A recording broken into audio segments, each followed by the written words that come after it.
Bonjour à tous. Alors, on est au premier congrès international de la médiation de février 2020.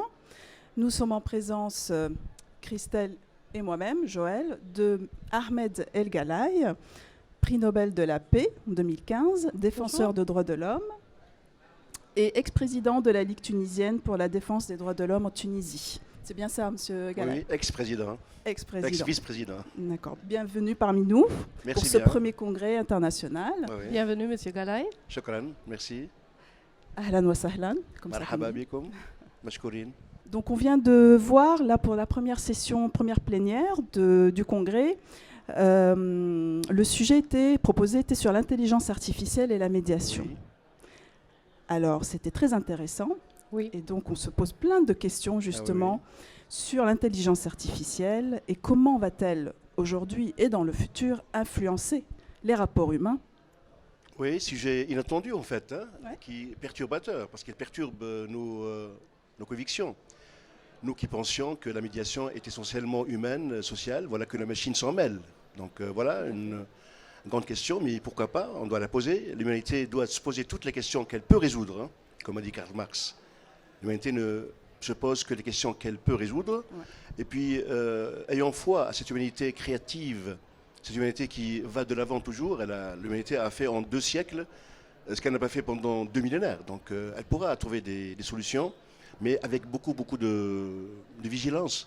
Parce que la machine ne pourra pas remplacer les émotions de l'homme, les valeurs de l'homme. Peut-être un jour, je ne sais pas, par des couches de neurones, comme ont dit les experts tout à l'heure.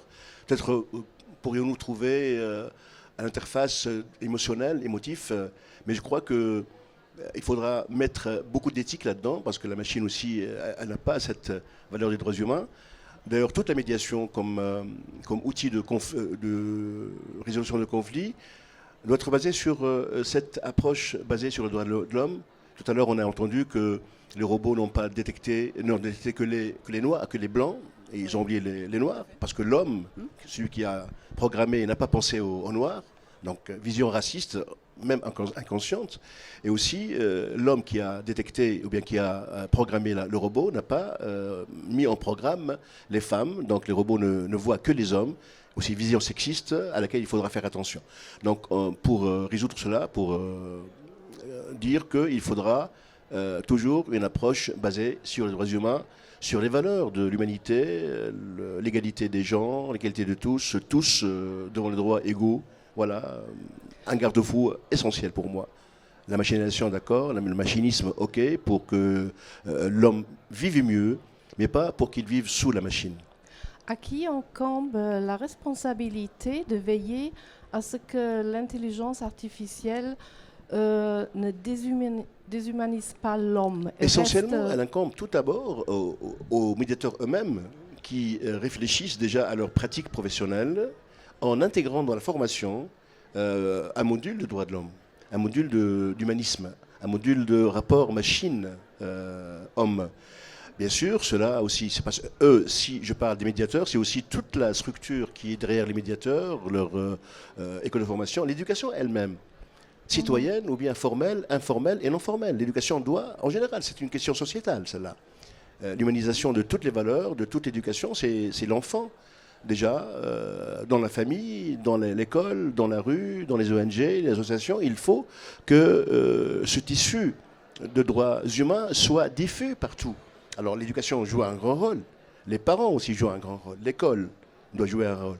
Donc si tous ces éléments de société, école, famille, rue, société civile, État aussi, structure d'État, pensent déjà en amont à humaniser les relations humaines, les relations professionnelles, les relations entre les citoyens, je crois qu'on arrivera à des solutions probateur. Et c'est possible avec des jeunes générations qui qui sont formatées à être online, à avoir des relations virtuelles avec des amis, avec le monde. Comment on peut les amener à réfléchir, justement, à se poser les bonnes questions? Et c'est les adultes qui doivent les guider? Oui.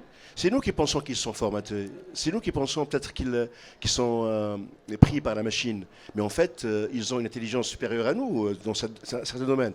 C'est à nous, aux éducateurs, sans cette mainmise de la pédagogie, sans cet impérialisme du grand, du professeur, de l'éducateur, pouvant guider leurs pas, pouvant, avec des programmes, des curricula, un cursus formel et informel, pour qu'ils tirent profit de cette technique qui est une chance. Il ne faut pas oublier que cette technique-là est une chance. L'homme est beaucoup plus intelligent maintenant qu'avant.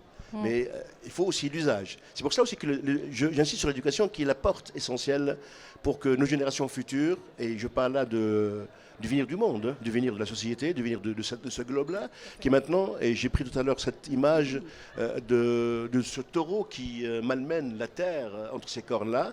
Donc c'est l'éducateur, c'est l'État, c'est toutes les structures sociales qui doivent apaiser cette fougue de taureau, donc cette fuite des enfants vers les usages qui ne sont pas acceptables et acceptés de l'Internet, de technologies nouvelles, d'INTIC, et tout est faisable. Mais il faudra avoir une vision des choses. Il faudra que tous les acteurs sociétaux aient une vision du monde basée sur les droits humains, l'égalité et les chances égales. Et garder confiance aussi dans nos jeunes, dans le futur. Ah bien sûr. Il faut leur donner aussi de l'espace. C'est le futur, ouais. Ce que vous pensez, vous, c'est que aujourd'hui, on peut dire que l'intelligence artificielle et la médiation peuvent être des alliés. Est-ce qu'elles se complètent? Ce sont des alliés, ils peuvent se compléter, peuvent apporter l'une et l'autre des appuis et des... Alors, il ne faut pas que la machine remplace l'homme. Il ne faut pas qu'elle se substitue à l'homme. Elle pourra contribuer. Donc, c'est dans un esprit contributif et non pas substitutif. Ça, je l'ai écouté dans la conférence. La machine peut il peut avoir une division de rôle, par exemple. La machine pourra apporter beaucoup de réponses à des questions techniques, à des questions de nombre. Moi, je ne suis pas expert en la matière, mais tout à l'heure, j'ai beaucoup apprécié l'idée, ce concept-là de réseaux neuronaux.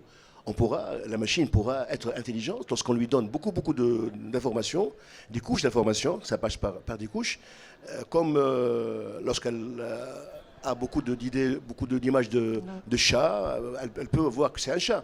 Si on lui donne beaucoup d'images de conflits, beaucoup d'images de solutions de conflits, elle pourra proposer une solution parmi tant d'autres. Et là, intervient le médiateur. Puis, en ayant ces réponses de la machine comme élément de travail, mais pas comme réponse définitive. Donc, je pense que la machine et l'homme peuvent ici s'entraider avec la machine est seconde là-dedans, je pense. Pour le moment, peut-être si vous m'interviewez dans 100 ans, bien 200 ans, plus de place, je dirais que l'inverse. Maintenant, je dirais que la machine doit être maîtrisée par l'homme pour qu'il ne soit pas maîtrisé par la machine. Merci, ce sera votre dernier mot. On vous remercie pour votre participation. Moi aussi, je vous remercie. remercie. Très bientôt. Bon travail, merci.